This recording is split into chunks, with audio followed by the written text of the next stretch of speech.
In this tutorial, we deal with the handling of video cards, the configuring of video outputs, and using the internal video channels of the composer.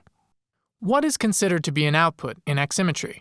Primarily, the monitors connected to the PC, which can function as full-screen displays. Secondly, the special I/O cards installed on the PC. For example, the cards capable of inputting and outputting SDI standard signals used in professional TV studios. After starting Composer, we get a startup configuration window with a video output section. Here the available video outputs are listed. The list starts with the connected monitors. Currently, we have 2 monitors. For each of them, we can see the type of the monitor and the video card it's plugged into. These 2 make up the unique name of the output. Also, we can see the resolution and the refresh frequency of the monitor. In this case, both monitors have full HD resolution and are running at 60 Hz. The other 4 outputs in this case represent the 4 available output channels of the AJAC Corvid SDI card installed on the PC. Each of these have a configurable mode that determines the resolution and the frame rate of the channel. If we click the 3 dots button, we get a mode selector dialog. Here we can choose between the standard resolutions going from SD through HD until 4K. For each resolution, we can specify a frame rate, including both the interlaced and the progressive ones. The default mode is the 1080i50, meaning the European HD standard with the 50 Hz interlaced rate. While we are in the startup configuration window, we can see an ID panel on each output so that we can easily pair the listed items with the actual outputs. Each panel displays an index that corresponds with the numbers on the left side of the list items. In fact, these are buttons, and by clicking on them, we can make their panels blink, thus making the identification easier. Currently, we cannot see it in this video, but the ID panels are displayed on the SDI outputs as well. They're displayed in a full-screen format to make it easier to identify them on the split displays frequently used in studio control rooms. The panels on the normal monitors can also be enlarged into full-screen format. It can be useful, for example, when setting up projectors. For that, we have to turn on this little magnifier button. We cannot see anything yet. This is because on the specific monitor that contains the startup configuration window, the enlargement is not applied to avoid mutual covering. So for now, I drag the window to another monitor, and now we can see the full-screen format. The next step is to choose the outputs we want to use from Composer. We have to give each of these a logical identifier number, which should not be mistaken with the previously mentioned indices on the left of the list. The logical numbers later can be used in Composer to target specific outputs. Let's make the output number 1 one of our monitors. Of course, in a real-life situation, we would choose the secondary monitor currently not visible in this video, because the primary monitor will be occupied by the Composer UI. But now, for the sake of the tutorial, I'll choose this monitor, which is monitor number 2 here in the list. I set it as output number 1. We can see that the number 1 is displayed here on the ID panel. Then let's make the output number 2 the first AJAC channel. Our next task is to assign sync to one of our designated outputs. Basically, it synchronizes the rendering frame rate to the frequency of the selected output. If we only use PC monitors, it's not strictly required to assign sync to one of them. However, it's recommended. But if we use an SDI output, it's crucial to assign the sync to it. If we set sync to an output, it is displayed on the corresponding ID panel with red. When we assign sync to a PC monitor, the rendering frame rate will be adjusted to the monitor frequency or one of its divider. In this case, we have a 60 Hz monitor, so we'll be able to choose between 60, 30, or 15 FPS rendering. It can be set in the preferences. I'll show it after starting the application. In the case we assign sync to an I/O card, the rendering frame rate will be fixed strictly to the frame rate of the device regardless of our preferences settings. In this case, it means a 50 FPS rendering since we set the video mode of the AJAC card to I50. Furthermore, if we selected an I/O card for outputting, we have to put sync there, since most likely it will be our main output, sending the signal into our studio system. The regular PC monitor will serve as a control display only. Therefore, it doesn't matter that it may show a bit of a twitching picture. So we assign numbers to the desired outputs and also set sync. Let's start Composer. We've seen the full screen monitor output appearing for a moment. During the tutorial, I'll keep switching between the output and the GUI when necessary. First of all, let's see the Preferences window I mentioned before by clicking Preferences in the Edit menu. Go to the Rendering section. We can find the frame rate setting there. We can set any rendering frequency. We're offered a number of standard frame rates we can choose from, but we also can specify an arbitrary one by typing it in. For example, make it 52. In the case no sync is assigned to any outputs, the system will render with the exact frame rate we specified. But if sync is assigned, the frame rate will be overridden. If we assigned sync to a PC monitor, the frame rate will be rounded to the closest divisor of the monitor frequency. Since we have assigned sync to an SDI output, the frame rate will be 50, completely regardless of what we specify here. For now, let's set it back to default.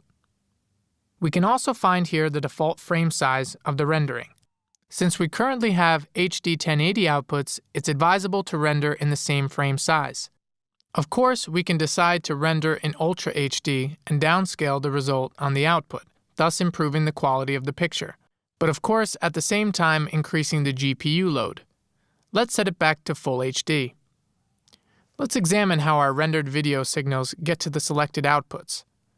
We create a new compound and add a couple of scenes we created in the Getting Started tutorials. Here is the basic scene with the 2D effects and the 3D one containing a simple 3D scene. Let's expose their output to the right side, one after the other. What's happening after doing this exactly? These video signals go to the so-called channels of the composer. The firstly exposed one goes to channel 1, and the secondly exposed one goes to channel 2. We can see these channels are directly using the preview panels. For each preview, we can choose which channel we wish to see it on. For example, if I assign channel 2 to preview 1, we'll see the same picture on both previews here.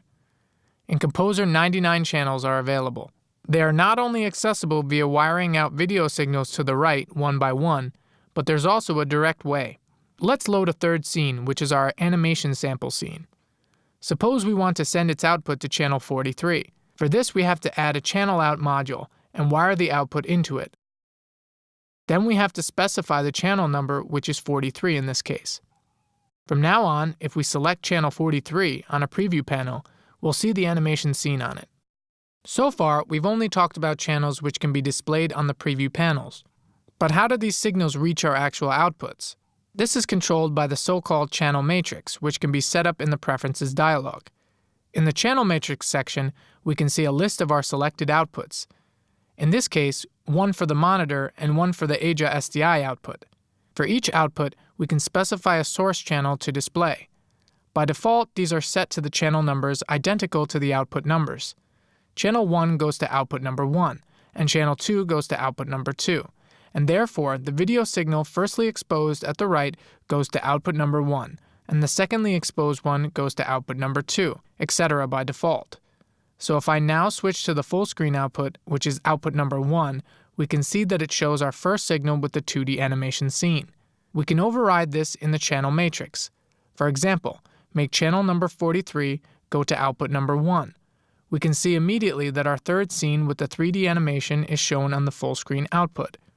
There's another special module which is capable of sending video signals directly to the outputs, circumventing the channel system.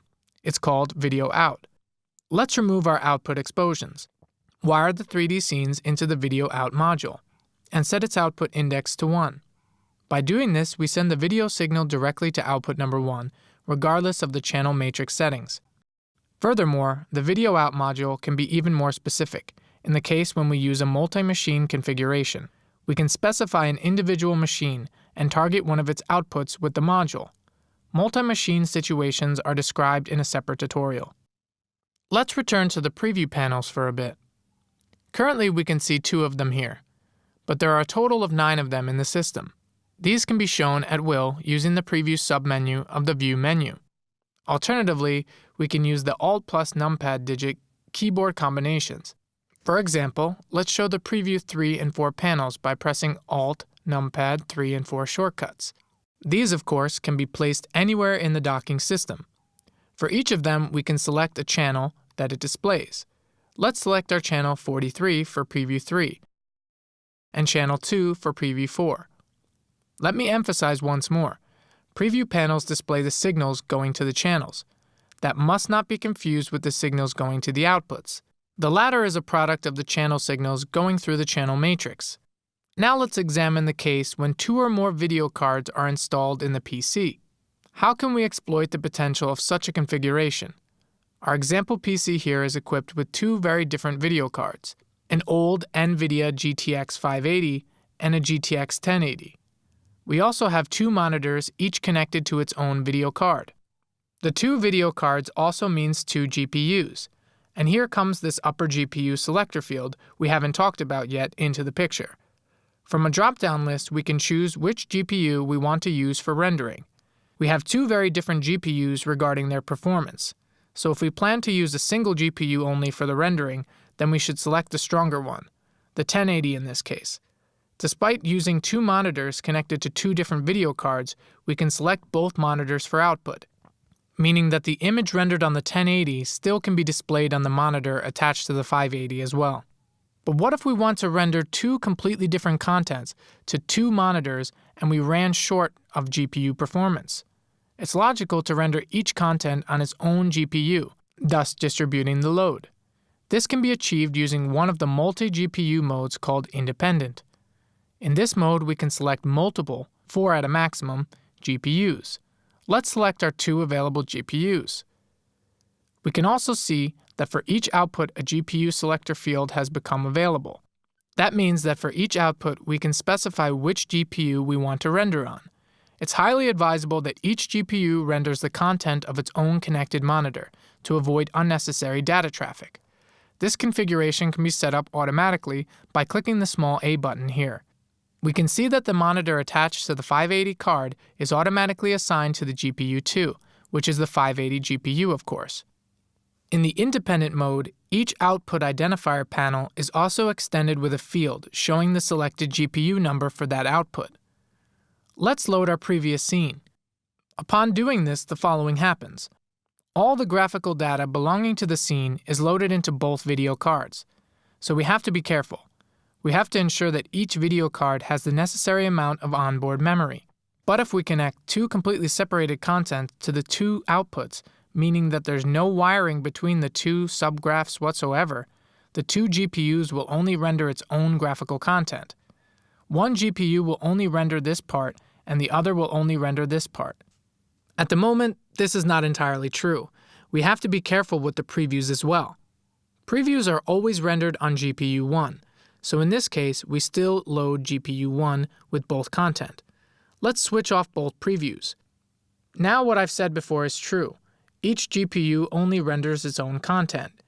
Also note that displaying a peeker window on a wire or a pin also loads GPU 1. What other cases can ruin the independent rendering? Obviously, any case that creates a connection between the 2 contents. For example, let's blend the 2 video signals together. In this case, the mix of the 2 contents go to the output number 1. So GPU 1 has to render both parts, while the load of GPU 2 remains untouched. A bit of a more complex example is when we have 3 different parts, and we blend the 3rd part into the 2 others.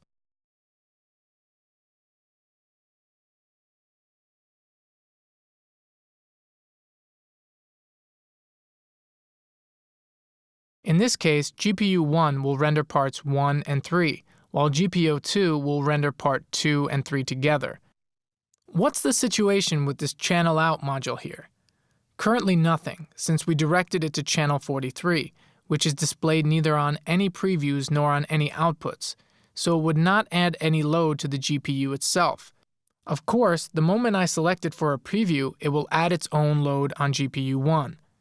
Not in this particular case, because part 3 is already rendered anyway, because of the blending. To summarize, the independent GPU mode can be exploited only in the case when the scene graph contains at least as many independent parts as the number of GPUs, and these parts are meant to be displayed on different outputs. There's another multi-GPU mode available, but it's only usable when we direct our outputs to I/O cards, so it cannot be used properly with normal PC monitors. It's based on rendering 2 or more consecutive frames at the same time parallel on the multiple GPUs, thus multiplying the usable GPU performance per frame. The frames rendered this way are lined up afterwards and sent to the I/O card sequentially. This mode is called linked. We have to select the GPUs in this mode as well. But in contrary with the independent GPU mode, it's advisable to use the same video card model for each slot, or else the weakest card will determine the overall performance of the system. Let's select the AJA card as output and assign sync to it. Its current video mode is 1080i 50, meaning that the system has to render 50 frames per second. If we distribute it to 2 GPUs, then each GPU only renders 25 frames per second. I50 also means in interlaced mode, so after parallel rendering 2 consecutive frames, the system interleaves them into a single frame that is sent to the output afterwards. In the case we choose the P50 mode, the system simply buffers the 2 frames rendered parallel and sends them out in succession. And this concludes the tutorial of the output modes.